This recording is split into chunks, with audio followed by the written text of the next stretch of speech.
زما شاته هغه غر او په همدې امتداد هغه ټول غرونه چې تاسو ته ښکاري دغه ټولو غرونو ته د احد غره ویل کېږي.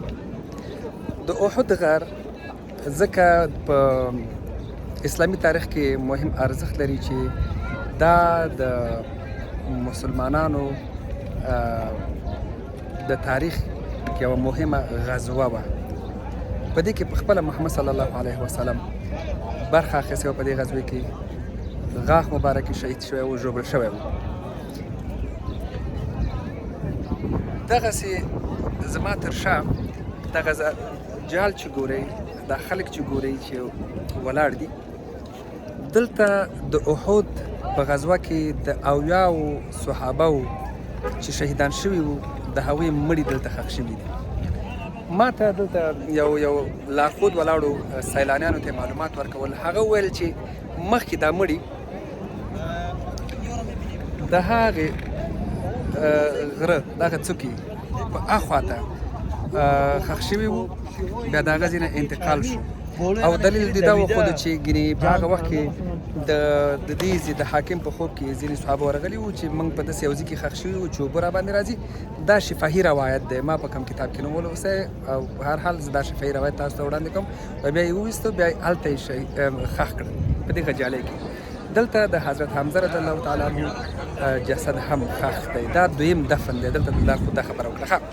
د احد غزوه د بدر د غزې نه وروسته، ځکه د بدر په غزه کې مسلمانانو خپلو دښمنانو مشرکینو ته ماتې ورکړه، او په هغه کې مسلمانان لاسبري وو، تعداد کم وو، مشرکینو تعداد زیات وو. خو د هغې غزې نه وروسته د مشرکینو یا که ووایم د قریشو د خلکو په زړونو کې د غچ اخیستلو لمبې بلې وې، او دوی کوشش کوو چې دغه غچ د مسلمانانو نه واخلي. بالاخره دوی د نورو قومونو سره په هغه وخت کې خبرې وکړې او تصمیم یې ونیو چې راشي مدینې ته، او په مدینې کې د محمد صلی الله علیه وسلم په مشرۍ په دغه صحابه او انصارو باندې حمله وکړي. او هلته د محمد صلی الله علیه وسلم تره او نور صحابه چې وو، محمد صلی الله علیه وسلم ته احوال ورکړ چې قریش دغسې یو پلان لري. خو بالاخره محمد صلی الله علیه وسلم خپلو صحابه او مشرانو سره مشوره کوي چې څه وکړو.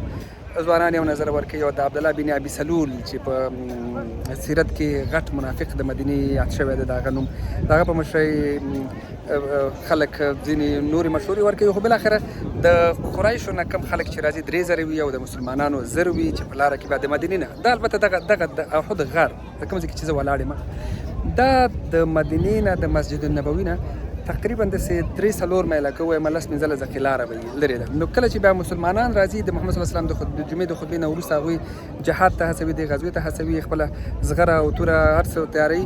نو بیا لاره کې د عبدالله بن ابي سلول په مشرۍ 300 کسان چې په سیرت کې منافقین بلل شوي دي، هغوی لاره بېلوي. د هغوی دلیل دا وي چې ګواکې محمد صلی الله علیه وسلم د ځوانانو مشوره ومنله، او د عبدالله بن ابي سلول غوندې د یو مشر مشوره ونه منله. دوی چې دلته راځي جنګ شروع کېږي، او محمد صلی الله علیه وسلم په دغه غونډۍ باندې تقریبا 50 صحابه ورته وایي چې تاسو به په دې کنډو باندې که غلط نشم عینین، که غلط نشم د عینین یا عینین په سیرت کې یو نوم معلوم شوی و. دغه غونډۍ دغه څنډه ده، خلک ګوري، زه به همغلته ولاړ یم، دغه غونډۍ ده. دلته یې ودرول چې تاسو به که موږ په جګړې کې او په غزوې کې بریالي کېږو، او که شکست وخورو که ماتې خورو، تاسو به د دې غونډۍ نه ښکته کېږئ، ځکه چې په دې غونډۍ کې اخوا ته لاره ده، ممکن دښمن له دې لارې په دوی باندې حمله وکړي. نو په دې غونډۍ باندې بره یې په هغه غونډۍ باندې 50 صحابه ودرول چې تاسو به د دې ځای نه په یو حال کې نه ښکته کېږئ. خو کله چې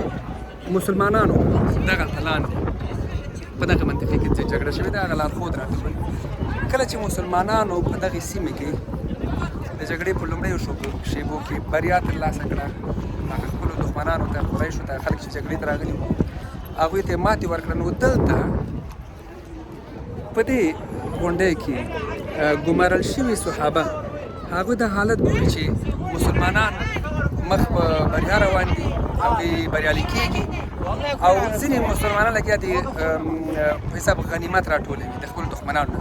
نو دوی هم وایي چې لکه چې ګواکې جګړه خلاصه شوه، راځئ له دې راښکته شو، له دې راښکته شو، لاندې راشو چې غنیمت ترلاسه کړو. یعنې د دوی په زړه کې هغه د غنیمت لالچ پیدا کېږي. بالاخره دوی له دغې غونډۍ راښکته کېږي.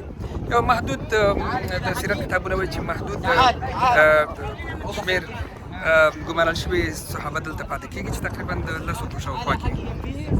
بالاخره دوی چې ښکته کېږي د قریشو لښکر هغه وخت کې خالد بن ولید چې مسلمان نه و رضی الله عنه هغه ډېر بیا وروسته د مسلمانانو ډېر قوي جنګي قمندان شو بیا د ډېرو دغه ژوند بیخي یو جلا داستان دی هغه وخت کې نو بیا د خالد بن ولید د دې ډډې راځي او په دغلته په هغه محدودو صحابهو باندې چې دلته ولاړو نور خو ترې ښکته شول هخوا ته نو دلته پې څه کوي حمله کوي او تقریبا شاوخوا 10 صحابه شهیدانوي چې هغوی شهیدان کېږي له دغې د خالد بن ولید له برید وروسته په مسلمانانو کې او په صحابهو کې ګډوډي خپرېږي جنګ کې په مبارزې کې خو مورال مهم وي د دوی مورال کمزوري کېږي دوی چې ګوري چې دوی فکر کوي چې ګواکې له د غره له بلې ډډې نه لکه چې د دښمن بل غټ لښکر راغی او جنګ کې دوی ستړي شوي وو نو دوی کې څه کېږي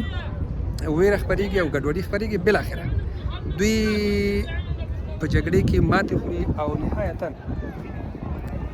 په همدغې سیمې کې شاوخوا په همدې سیمې کې مسلمانان شهیدان کېږي خپله د محمد صلی الله علیه وسلم غاښ مبارک هم شهید کېږي او ورسره د هغه تره حضرت حمزه رضی الله تعالی عنه هم شهید کېږي او یا تنه نور صحابه هم شهید کېږي او بالاخره هغه صحابه په هغه ځای کې ښخ دي د لارښود ویل چې دلته ښخ دي او تاریخونه لیکل شوي نه وي خو تاریخي روایات دي سیرت درسونه دي چې صحابه هم دغلته ښخ دي نو هغه بر د احد غر دغه مناطق د احد د غزوې د جنګ میدان او دا څوکه چې ګمارل شوي صحابه ترې لاندې ښکته شول او خالد بن ولید دلته راغی حمله یې وکړه او په دغه ځای کې مسلمانانو بیا متاسفانه شکست وخوړ